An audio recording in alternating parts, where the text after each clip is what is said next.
Important to say that that multicultural is really the new reality and Hispanic. How the conversation has changed in terms of the millennials' media consumption is extremely interesting and also very important to all of us in the way we do our job.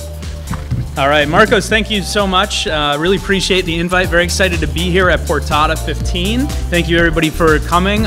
Really excited about this panel. Have some really fantastic guests.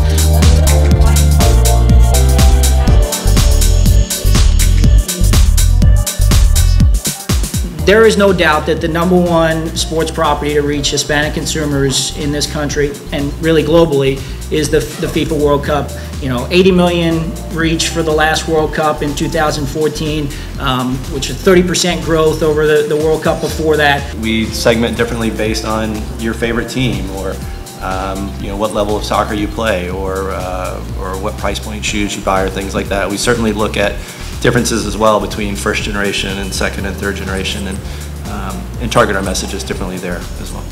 We have local, regional strategies, what we call. Then that's when we adapt the language, or maybe the storylines are adjusted a little bit. So I'm personally based in Miami, Florida, so the work that we do locally looks slightly different than what we have, let's say, in Texas. We have a sport that is relevant, we have a medium that is relevant, and then we have a unique idea. So if we match those three, we have definitely a higher opportunity to increase consideration and I guess translate into more sales. It's more like, if the opportunity is there, instead of just tweeting a picture, this is the player, you have the ability to stream from your phone and create a better story or more engaging content. Because you have the age, we think you have the talent, and right now you are in the right moment to do it, because the Hispanic market and the interest from a lot of brands and NASCAR is way bigger than 10 years ago. Focus and speak to them in order to gain their loyalty, so we can ensure that our brands will continue to be relevant in the future.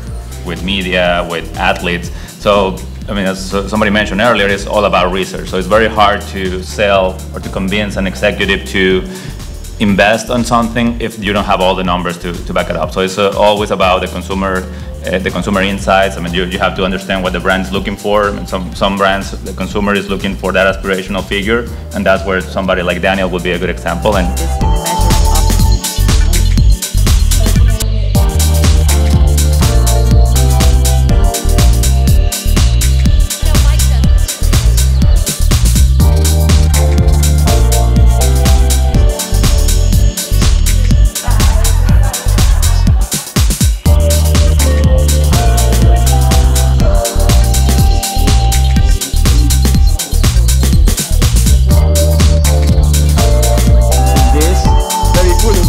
at some point in your life, you made some money out of soccer. Either selling, buying, watching, betting. See, pretty much everybody does that. So we all know what I'm talking about.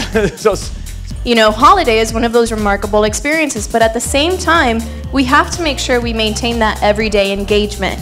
And the best way to do that for us has been through social listening. So listening to what our consumers are saying, who are our brand advocates, what do they have to say about our brand, so that we can develop the content that truly speaks to them every day.